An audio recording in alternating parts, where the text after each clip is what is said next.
Welcome, modern day mystics, fellow truth seekers, James and Justin back again, and today we're going to be taking a look at a new guru. Now, I don't know exactly how to say his name. Either it's Bajan Marg or Bajan Marg. I'm not exactly sure. Maybe you can let us know in the comments. He's new to us. He's new to us. He's been around for a while. He looks very popular. He's got almost 10 million subscribers on his Hindi channel. And that is going to be what we react to today, is his video titled, What Happens After Meeting God? Cool. Yeah. That's a cool subject matter. And so this is a different... What does happen? This is done in Hindi. It's not English, so we're going to have the closed captions on. We're going to follow along and see what we learn. See what we see.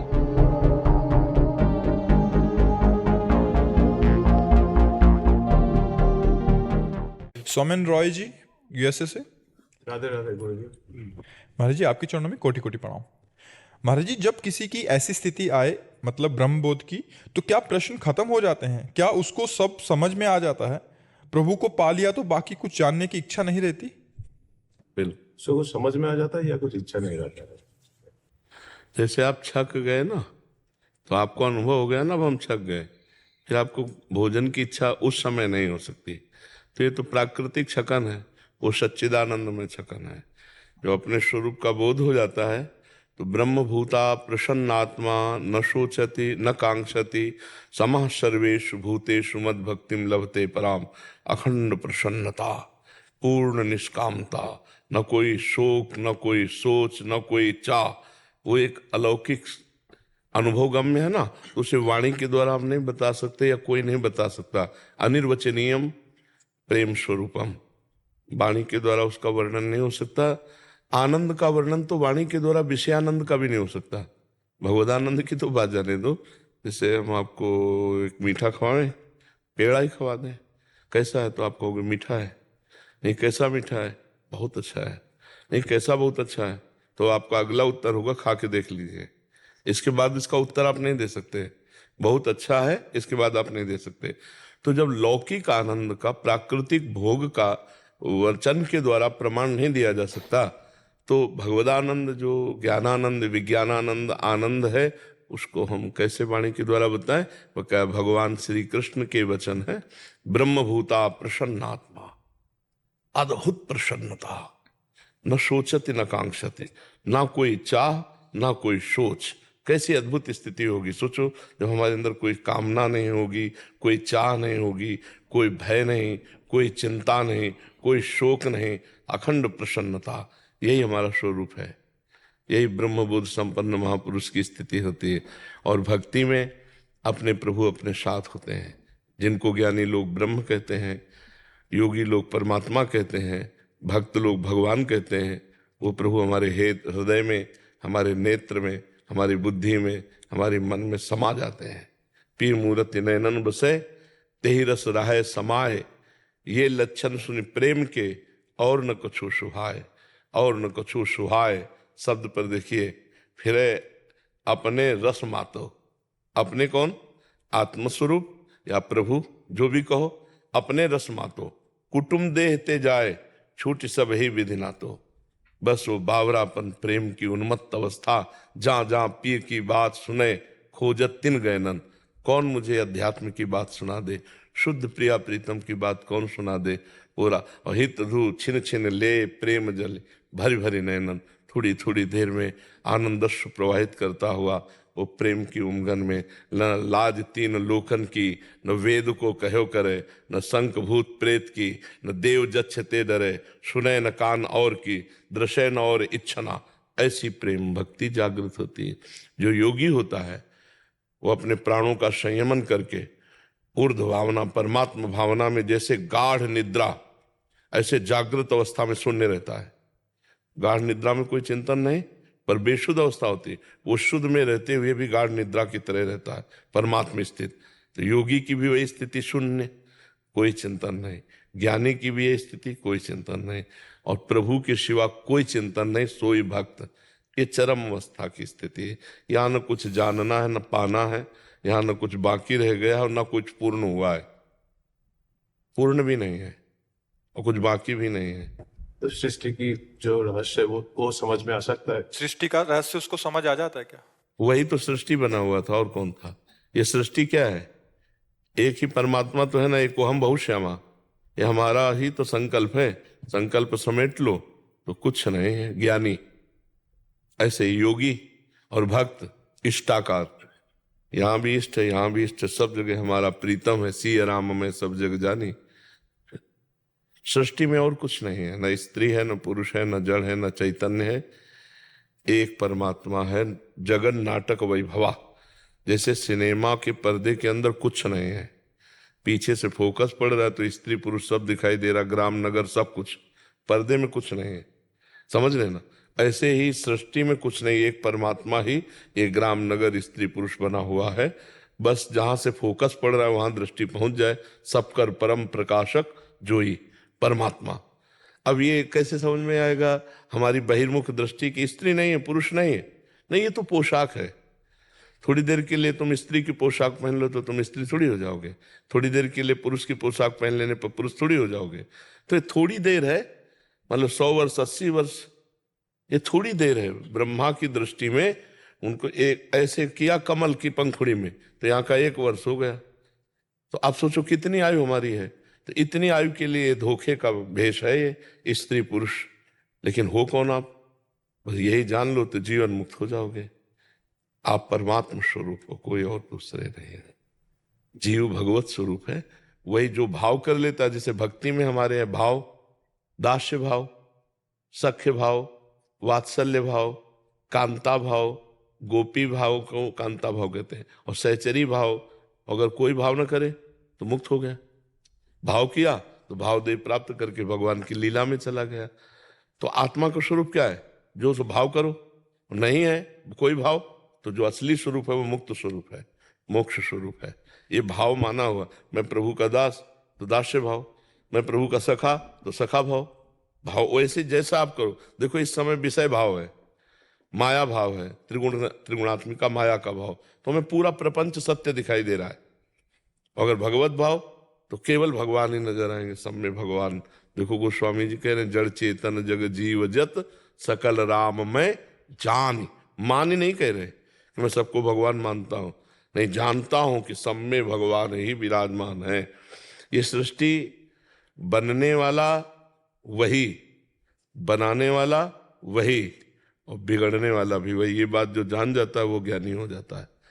सृष्टि जिसने बनाई वही बना सृष्टि, और जो बना वही बिगड़ करके अपने स्वरूप में आ गया। कुछ नहीं यहाँ है। आप देखो ना, सब जितने घड़े हैं ये, इनमें प्रतिबिंब जो पड़ रहा है एक ही। जैसे 1000 घड़े रख दे तो 1000 सूर्य नजर आएंगे ना प्रतिबिंब में, लेकिन सूर्य तो एक है ना।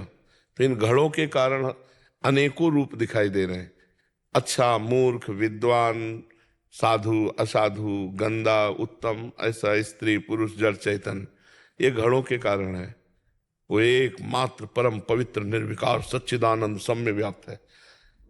All right, we're about halfway through, and even though it is in another language, it's all stuff that I'm very familiar with hearing, well, listening to spiritual teachers over the years talking about, like, this state, I guess, that one can experience if they have maybe some form of self-realization to some degree.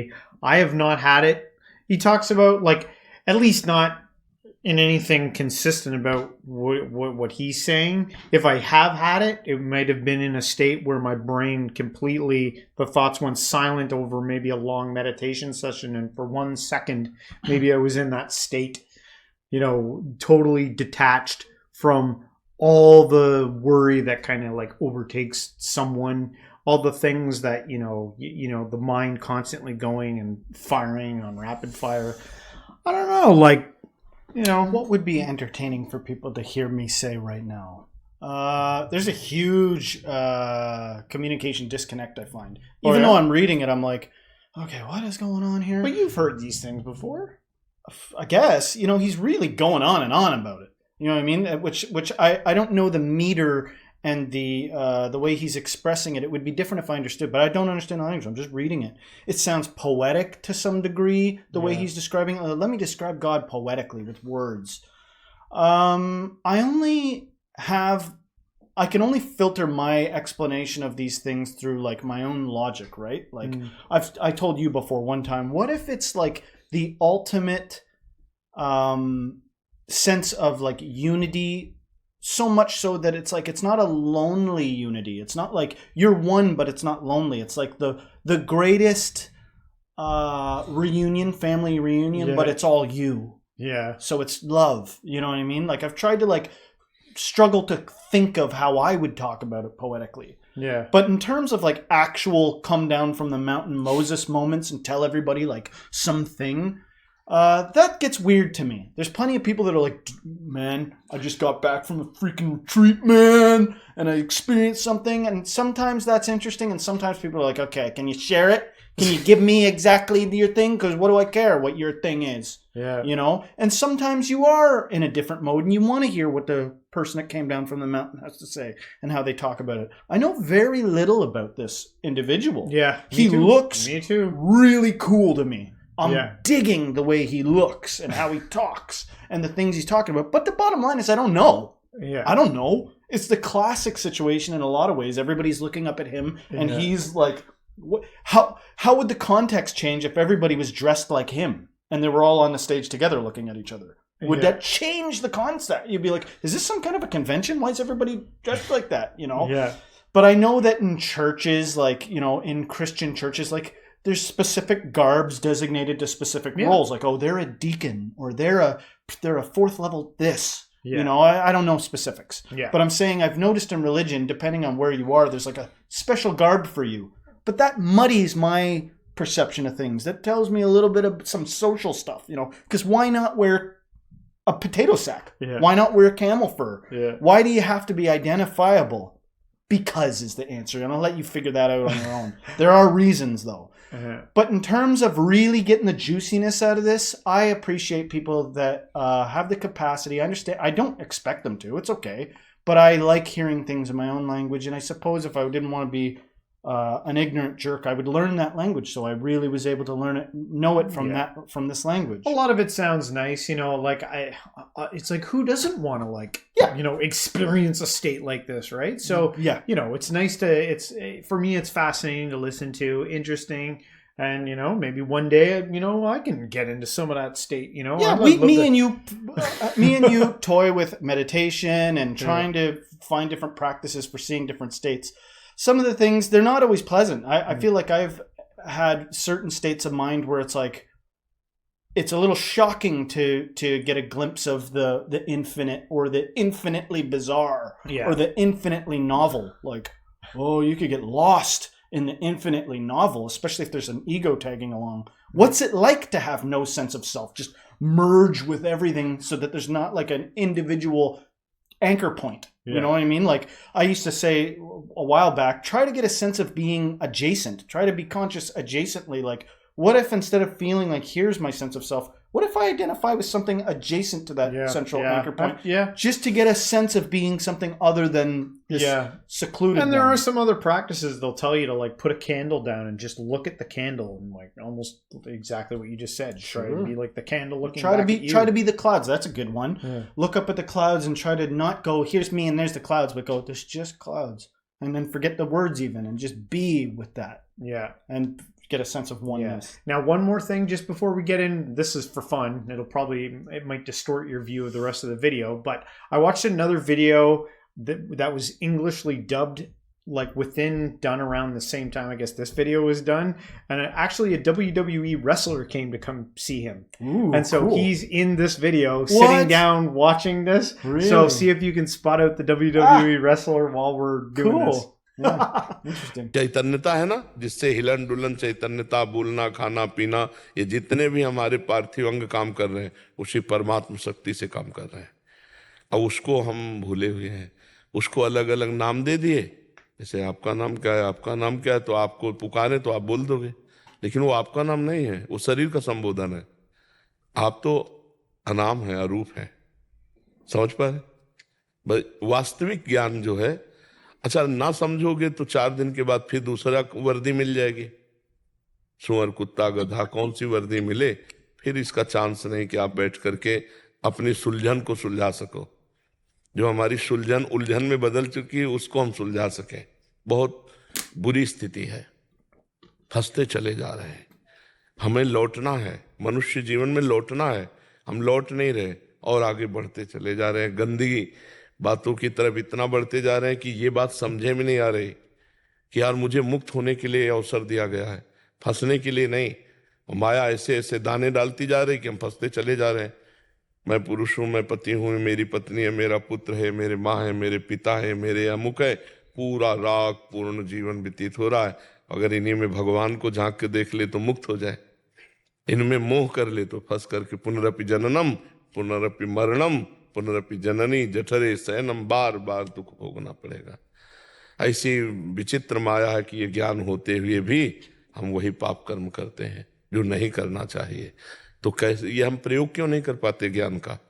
जो हमारे अंदर ज्ञान है, सबको लगभग ज्ञान, प्रयोग क्यों नहीं? क्योंकि भजन नहीं है। भजन के बिना ज्ञान का प्रयोग नहीं कर सकते। और ज्ञान हो या ना हो, भजन शुरू कर दो तो आपके अंदर जो ज्ञान आएगा वो प्रयोग वाला आएगा। पढ़ लिख के जो ज्ञान होता है दूसरों को सुनाकर रुपया पैसा प्रणाम नमस्कार प्राप्त किया जा सकता है, माया की ग्रंथि का भेदन नहीं। विनिश्चितम बदामिते न अन्यथा वचांस में, हरिम भजन ते नरा भवसागर तरंतिते। अगर भजन नहीं तो फिर ये कथा वार्ता ही केवल रह जाती है, अंदर का सिस्टम नहीं सुधरता है। कि ज्ञान तो है पर उसका प्रयोग नहीं है। प्रयोग है शांत, त्यागात शांतिनंतरम। ज्ञान का मतलब क्या? शांति। श्रद्धावान लभते ज्ञानम तत्परः संयतेन्द्रियः ज्ञानम लब्ध्वा पराम शांति मचरे राधि गच्छति। किससे यह कीर्ति प्रणाम नमस्कार? कोई द्वैत हो, दूसरा हो तो है। हम अपने हाथ से पैर छुए तो हमको कैसा लगेगा? कुछ लगेगा क्या? ना अच्छा ना बुरा। ऐसे मेरी आत्मा ही तो है सब, तो दूसरा कोई हो तो बताओ। एक ही तत्व है, वो तुम में भी है। तो मान लो इसमें बिजली, इसमें बिजली, इसमें बिजली, इसमें बिजली। अब वो हाइलोजन की मैं ज्यादा प्रकाश करता हूँ, एसी कहे मैं ठंडा करता हूँ। हे भाई तुम सब करण हो, बिजली चली जाएगी तो ना तुम प्रकाश दे पाओगे ना तुम ठंडा कर पाओगे। ऐसे ही समझो, हम सब शरीरों के अंदर वो जो पावर है वो परमात्मा है और वही मैं हूं। मैं अपने को भूल कर इसमें फंस गया। बस यही झंझट मिटानी है और कुछ नहीं करना। चाहे भक्ति से मिटाओ, चाहे योग से मिटाओ, चाहे सांख्य ज्ञान से मिटाओ, चाहे सेवा करके मिटाओ, चाहे वैराग्य त्याग कर, एन के इन प्रकार शुद्ध ज्ञान के बिना बात नहीं बनती। अब जैसे भक्ति शुरू हुई और ज्ञान नहीं है तो हे भगवान मेरा संकट मिटा दो, हे भगवान मुझे ये भिखमंगापन बना ही रहता है। और जब तक मांग है प्रभु से तब तक प्रभु मिलना मुश्किल है। जो भगवदानंद है वो तभी प्राप्त होता है, जाहि न चाही कबहु कछु तुम सन सहज सने, तो बसहु निरंतर तासुर सो राउर निज के। जिसने चाह मिटा दी वही भक्त, जो अचाह हो गया वही ज्ञानी, जो आप्त काम कामनाओं का संपूर्ण त्याग वही योगी। साधना का फल ये है कामना का मिट जाना। आप बोलो इस सृष्टि में कौन सी चीज है जो आप लेके चलोगे हमारे साथ? जो मैं शब्द है उसके साथ क्या लेके चलोगे? कुछ तो नहीं जाना, शरीर भी छूट जाएगा। धोखे में रहे ना, तपस्या की, साधना की और लौकिक अनुकूलताएं मांगी और शरीर पूरा हो गया, सब यहीं पड़ा रहा। तो हमको वो चीज ले जानी, मान लो हमारे पास 100 श्वासें हैं तो हमें वो चीज खरीदनी है जो अनंत काल तक हमारे साथ रहे। वो है भगवान की स्मृति, वो है स्वरूप बोध, वो है परमात्मा चिंतन। अब ये बातें कहाँ लोगों की समझ में आती है? भाई लोग तो ये समझना चाहते हैं कि साधु महात्मा कोई भी हो वो ऐसा कुछ जंतुर बांध दे, कुछ छू कर दे, कुछ ऐसे आशीर्वाद दे दे कि हमारे बिगड़े काम बन जाए तो जय हो। बिगड़े काम बन भी गए तो तुम बिगड़ जाओगे। तुमको तो जाना है ना, तो काम चाहे जितना बन गया हो, किस काम का? हम कह रहे 1 किलोमीटर में तुम्हारा मकान बना हो, भारत के सारे सुख तुम्हारे पास हो, मरोगे तो है ही है ना। और जब मरोगे तो क्या है, सब लाद के ले जाओगे? नहीं। तो फिर इनमें समय बर्बाद कर दिया और जिससे बोध होना था, जिससे परमात्मा प्राप्त, वो तो साधन किया नहीं, तो फिर गए ना 84 के चक्कर में। अब ये बात कहाँ समझ में आती है लोगों को? अगर किसी को ऐसा लगता हो कि संतों के हाथ धरने से काम चल जाता है तो हम सबके सर पे हाथ रख दे तुम्हारा काम हो जाए, ऐसा नहीं होता। काम होता है भजन करने से। हम भजन करेंगे, और कामनाएं करेंगे तो भगवान उसकी पूर्ति, पक्का समझो फ्री यहाँ कुछ नहीं है, हम तुमसे स्पष्ट बता रहे हैं। ये ऐसी बाजार यहाँ फ्री कुछ नहीं है। यहाँ जो कुछ तुम्हें चाहिए तो तुम्हें कर्म करना पड़ेगा, या तुम्हारे पास पूर्व का बैंक बैलेंस पुण्य का हो तो मिलेगा, नहीं तो नहीं मिलेगा। अगर पूर्व का बैंक बैलेंस पाप अधिक है और तुम इस समय खूब मेहनत कर रहे हो तो भी नहीं मिलेगा, तुम्हें दुख भोगना पड़ेगा। भाई यही ज्ञान जैसे सृष्टि का हो जाता है ना, वो बड़ा प्रवीण होकर अपने को बचा करके निकल जाता है। तो ये ज्ञान तो केवल संतों से मिलेगा, शास्त्र में आप नहीं पकड़ पाओगे, क्योंकि शास्त्र का अनुभव करके जब वो बोलते हैं हमारी भाषा में सरल, तो हम समझ जाते हैं। शास्त्र भाषा ऐसी है कि जैसे राजा के खजाने को बहुत भूल भुलैया में रखा जाता है, मार्ग वही है पर इतने मार्ग बता दिए गए कि वो आदमी पहुंच नहीं पाएगा जहां खजाना रखा है। तो जो राजा का निजी जन हो जाता है उसको पता होता है कि ये सब भूल भुलैया, सीधा ये मार्ग है। जैसे हम कभी कभी कहते हैं, देखो तुम लोगों को ज्यादा चिंता करने की जरूरत नहीं, तुम अपने कर्तव्य कर्म को भगवान की पूजा समझो, अपने परिवार में भगवान को देखो, नाम जप करो, इसी से भगवत प्राप्ति हो जाएगी। बिल्कुल सरल भाषा में सब शास्त्रों का सार। भगवान को परिवार में पहले देखो, बाहर देखने की जरूरत नहीं, पहले घर में देखो, पहले अपने में देखो, फिर घर में देखो, फिर मोहल्ले में देखो, फिर ग्राम में देखो, फिर प्रदेश में देखो, फिर देश में, फिर विश्व में फैलाओ अपने भावना को, अभी भगवत प्राप्ति हो जाएगी। भगवत प्राप्ति के लिए सही पूछो तो भगवत प्राप्त हो बस यही जानने के लिए है। जो व्यवधान है उनको हटाया जा रहा है, यही व्यवधान राग और द्वेष, अपना और पराया, मैं और तू। माया का स्वरूप क्या है? मैं अरु मोर तोर तय माया, जेहि बस कीन्हे जीव निकाया। मैं, तू, मेरा, तेरा, इसी को मिटा देना है। मैं और तू नहीं, जहां मैं और तू है वहां माया है, जहां तू ही तू है वहां भक्ति है, और जहां मैं ही मैं है वहां ज्ञान है। एक पकड़ लो, एक मार्ग में चल दो। समझ पाए आप? All right. When the video starts, he's like this. And he goes like this. Yeah. So yeah, what happens after you meet God? There was a few things said in there that I found interesting. One is it was like you have to be a saint to attain these types of things. And like I know I'm just one guy sitting here.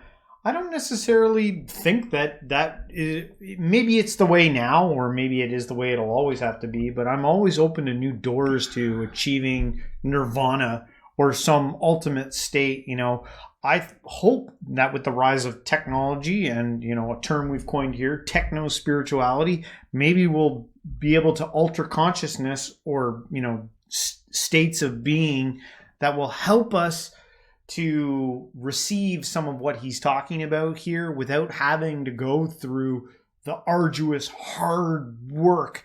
And I understand the temptation for people out there to be like, no, it has to be hard. You can't have it unless it's hard. Why do we want it to be a hard thing? Why does it have to be hard? I don't know, like, wouldn't you rather it be something that comes There's so many examples. easier? There's so many examples to draw from. This Yeah, is yeah. going off of what you said there. But I think about the tendency to force things and the tendency to allow things to go the watercourse way, like go the way the river's already going. And you think about like stories like, I don't know, when Beyonce Knowles was little, did somebody identify? She sings like an angel. You should probably like, how many people are discovered because they have some inherent talent? And how monstrous is it sometimes when somebody's like, you're going to be the next this? Like Michael Jackson's dad famously, you know, the reports, I don't know for certain, but I've heard that he was really hard on them, making sure they were famous. Yeah. And it got a little ugly. You know, and what monstrous happens when you force something, and what beautiful happens when you cultivate something that's already inherent. My suggestion would to be authentic no matter what. And, you know, take someone like Sadhguru that's like, I just was full of, I don't know. Like everybody seemed to be so certain of themselves. And I was like, I don't know. All the way to like silence. I don't know. And they thought they had a problem. If you don't know, just be whatever you are earnestly. And I think the path will reveal itself. Like, Yeah. you gotta be, you know the state you're in. You know why you're making the decisions you are, whether you're a liar or a truth teller. You know your own reasons why you're being that way. So just revel in it. Revel in what you are. Yeah. And my suggestion would be try to aim for like an honest representation, an authentic representation of it. Because you might be so busy trying to look for heaven in the sky that you miss the heaven in the flower. Or you might be so fixated on, Justin said something about a heaven in a flower. Let me stare at this flower. Flowers aren't your bag, baby. You're like, freaking I hate flowers. And I love industry. You know what I mean? My heaven was found in industry.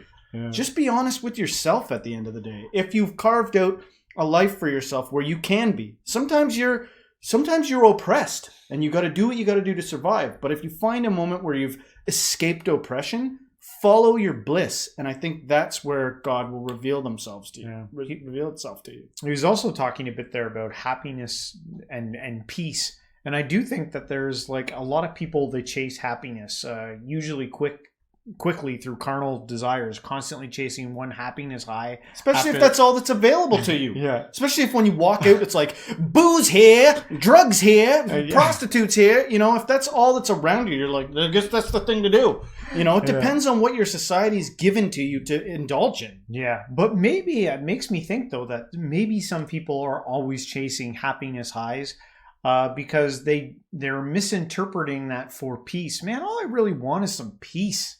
I just want to like, And the craziest thing in the world is somebody will be like, all I want is peace. And then they get peace and they're like, ooh, what a nightmare. Get me back to Give me distraction. some conflict. Get me some distraction and some conflict. Because we're pretty crazy as Yeah. humans in that way. And so I would say cutting yourself some slack. Go explore things and be honest with yourself about the results. Yeah. You know, it's tempting to be like, so you came back for that retreat. How did the retreat go? To be like, I have the answers now. And get a little following going on. That's tempting. Yeah. But it's more honest if you're like, I couldn't do it. I couldn't do it. You know what I mean? I guess that's bunk. I actually find more, you know, I'm not into sitting down meditation. I'm into dynamic meditation. This is what Yeah. gets me close to God. Who is anyone to judge how you do your thing? Yeah. You know, God, if God is in everything and everywhere, then behold, it's all sanctioned before their eyes. All of it, which is terrifying. You know what I mean? That means your enemy is kind of like valid in their way. Speaking for myself, I like peace. I like hugs and peace and collaboration and gentleness and not competition and violence. I don't want that. But that's where I'm at. Yeah. Because of where I grew up and because I was free to get to that point. Yeah. Follow your bliss and try to get there as quick as possible. Because, you know, I think that you will find a place where you actually can relax eventually. But you got to get through a bunch of nonsense first. You got to see the limits of a bunch of stuff. All right, well, that was a good one. Good first take there on Bhajan or Bayan Marg. You know, fascinating. Hopefully you guys liked it. If you guys, hit the like button and subscribe to this one, we'll know to do another one. But hopefully you enjoyed this. If you did, don't forget to hit the like, subscribe, share this with a friend, and everyone till next time, Stay spiritual.